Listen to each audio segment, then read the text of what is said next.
Hello बच्चों, welcome to your favourite channel study guide. तो आज मैं आपके लिए वर्क एंड एनर्जी चैप्टर का एक्सप्लेनेशन वीडियो लेके आ गया हूँ। तो हमारा फर्स्ट वीडियो पार्ट में हम लोग सीखेंगे थ्री क्वेश्चंस के आंसर।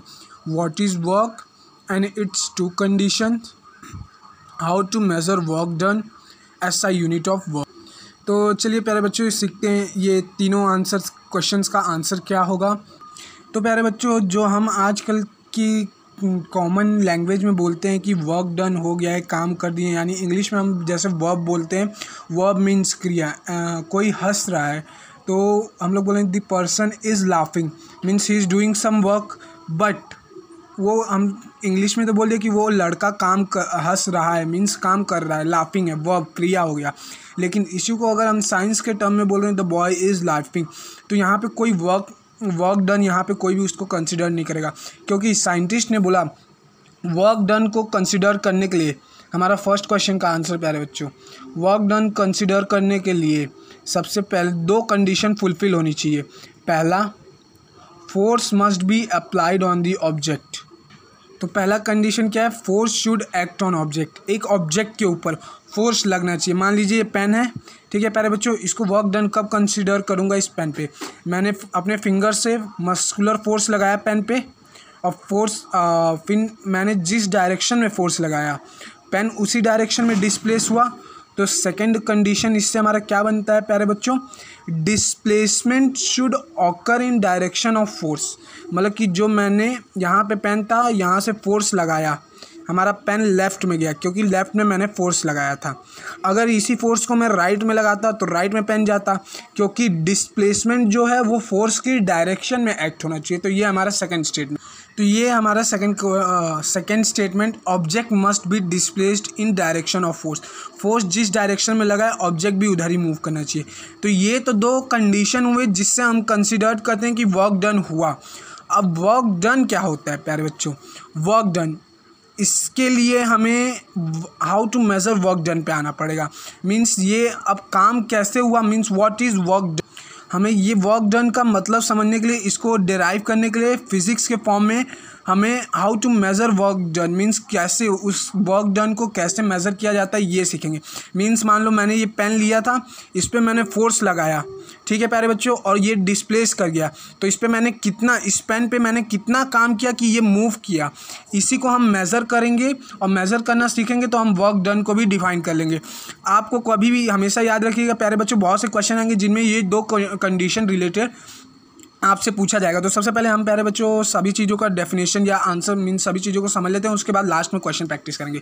तो मेज़र ऑफ वर्क डन, तो वर्क डन का मेज़र करने के लिए प्यारे बच्चों, यहाँ पे मैं थोड़ा स्पेस छोड़ देता हूँ व्हाट इज़ वर्क डन के लिए। अब वर्क डन मेज़र करने के लिए हमें, जैसे कि हम लोग ने पढ़ा, वर्क को अब मेज़र करना है। चलिए मान लेते हैं वर्क को हम रिप्रेजेंट करते हैं W से। W मीन्स वर्क, ठीक है प्यारे बच्चों, वर्क। अब हमारे पास साइंटिस्ट जो थे हमारे, वो सब ने तो हम लोग को दो कंडीशन दे दिया। पहला था force should act on object, force एक ऑब्जेक्ट पे एक्ट करना चाहिए। तो पहला ले लेते हैं हम लोग एफ से हम लोग फोर्स को रिप्रेजेंट करते हैं। Object must be displaced in direction of force, यहाँ पे डिस्प्लेस्ड वर्ड यूज हुआ है, ठीक है प्यारे बच्चों, यानी कि एफ इंटू, मतलब कि जिस डायरेक्शन में मैंने यहाँ पे फोर्स लगाया, इस ऑब्जेक्ट पे मैंने फोर्स लगाया, यानी फोर्स को तभी डिस्प्लेसमेंट आया, मीन्स फोर्स को डिस्प्लेसमेंट से मल्टीप्लाई करना पड़ेगा। ये था वर्क डन। ये एफ क्या रिप्रेजेंट करता है प्यारे बच्चों? हमारा F represent force, S represent displacement, और displaced how much metre object has displaced.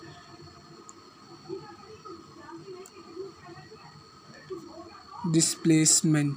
तो इससे हमारा स्टेटमेंट बनता है कि वर्क डन को मेज़र करने के लिए, ये हमारा वर्क डन कितना हुआ है, हमें फोर्स यानी कि जितना उस ऑब्जेक्ट के ऊपर फोर्स लगा है और वो ऑब्जेक्ट कितना डिस्प्लेस किया है, कितना वो ऑब्जेक्ट मूव किया है, उन दोनों को मल्टीप्लाई करना होगा। चलिए एक क्वेश्चन के साथ इसको करते हैं। समझ लीजिए एक ऑब्जेक्ट है, ठीक है, ऐसा नहीं, एक हमारे पास यहाँ पे कार है, ठीक है, ये हमारी कार है। अब मान लीजिए इस पे मैंने 20 न्यूटन का फोर्स लगाया और ये ऑब्जेक्ट डिस्प्लेस करता है 5 मीटर ये आगे ऑब्जेक्ट जाता है। तो वर्क डन मैं पूछ सकता हूँ यहाँ पे इसने कितना किया, तो उसके लिए आप फॉर्मूला लिखेंगे वर्क डन का। Work done work done is equals to force into displacement और distance that he has covered. इसको शॉर्ट फॉर्म में लिखते हैं work is equals to force हमारा कितना लगा प्यारे बच्चों 20 न्यूटन्स का, इनटू डिस्प्लेसमेंट कितना का हुआ 5 मीटर का, ठीक है। 20 इंटू 5 हो जाएगा हमारा 100 न्यूटन मीटर भी इसको लिख सकते हैं, SI यूनिट इसका, या फिर आप चाहे इसको जूल भी लिख सकते हैं, JOULE जूल, जिसको हम J से रिप्रेजेंट करते हैं। ज़्यादा बेटर ऑप्शन रहेगा आप लोग SI यूनिट में जूल को ही लिखें। तो यहाँ पे हम लोग ने अपने थर्ड क्वेश्चन का भी आंसर पा लिया है। SI यूनिट क्या होगी इसकी, जूल, जिसको हम J से रिप्रेजेंट करते हैं, या न्यूटन मीटर। ये दोनों में से आप एक को यूज़ कर सकते हैं। बेटर ऑप्शन है हमारे पास जूल को, ठीक है प्यारे बच्चों। अब देखिए इससे मैं वर्क डन को डिफाइन करूँगा। वर्क डन हमारा क्या हो जाएगा प्यारे बच्चों, work done is the 1 newtons force applied and object displace by 1 metre. तो ये हमारा answer work done is the 1 newton force applied and the object displace by 1 metre.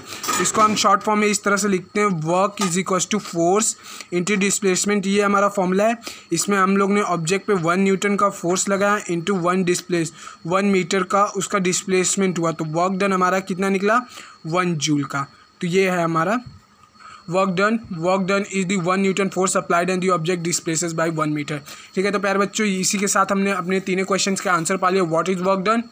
Work done is the 1 newton force applied and the object displace by applied on the object और and the object displace by 1 metre. एक ही चीज़ है आप सबके लिए। And it's 2 condition. पहला condition क्या है, force should act on the object, object के ऊपर फोर्स एक्ट होना चाहिए। Object must be displaced in direction of force, object force की डायरेक्शन में ही डिस्प्लेस करना चाहिए, ठीक है प्यारे बच्चों। How to measure work done का फॉर्मूला क्या होता है, फोर्स इनटू डिस्प्लेसमेंट। हम लोग ने इसके मीन्स हमने उसकी डेफिनेशन से ही 2 कंडीशन से इसका फॉर्मूला डिराइव किया। What is SI unit of work joule और न्यूटन मीटर, ठीक है प्यारे बच्चों। एक्चुअली आपके लिए मैं कुछ क्वेश्चन लाता हूँ। मान लीजिए हमारे पास एक ऑब्जेक्ट है, ठीक है प्यारे बच्चों। इसमें बताइएगा किस ऑब्जेक्ट में वर्क डन हो रहा है, ठीक है। पहला ऑब्जेक्ट है फोर्स, इसमें परपेंडिकुलर डायरेक्शन में अप्लाइड हुआ है, ठीक है। फोर्स को F से लिख रहा हूँ। लेकिन डिस्प्लेसमेंट इसमें हमारा राइट साइड में हुआ है S, फर्स्ट कंडीशन, ठीक है, एक ऑब्जेक्ट के लिए।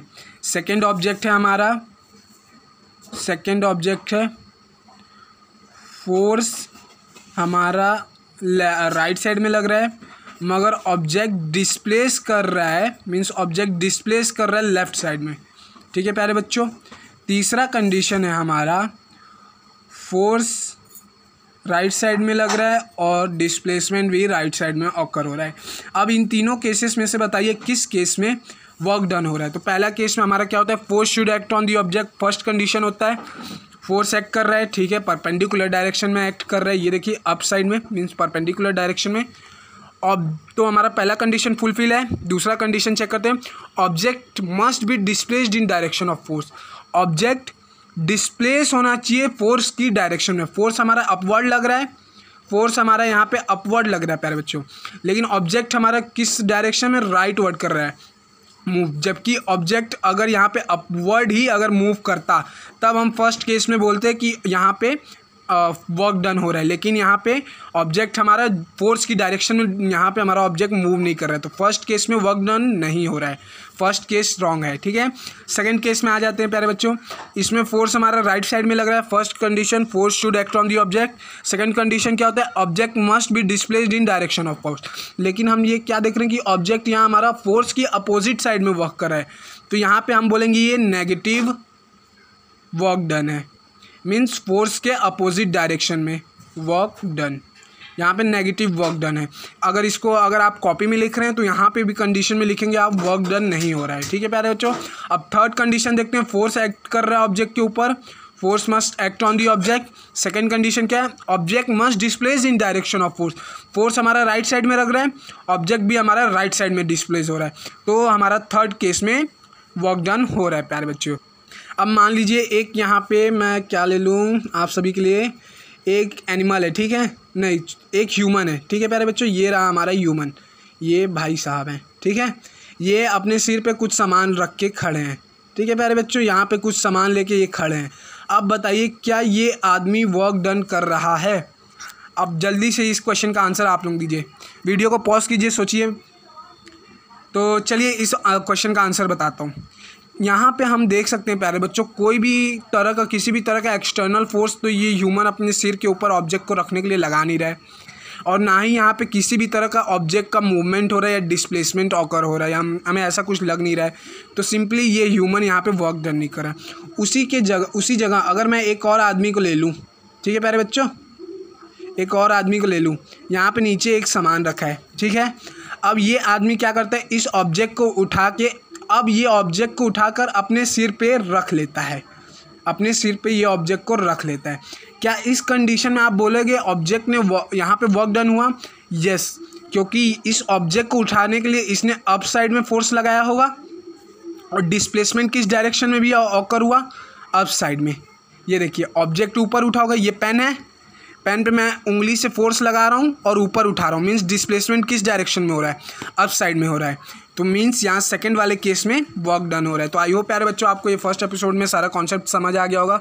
तो ये था हमारा special concept video work done के ऊपर। नेक्स्ट कॉन्सेप्ट वीडियो में मैं आपको काइनेटिक, पोटेंशियल एनर्जी और मैकेनिकल एनर्जी के डेरिवेशन समझा दूंगा, और उसके बाद लास्ट वीडियो में हम पावर को कंप्लीट करते हुए अपने चैप्टर को कंप्लीट कर लेंगे।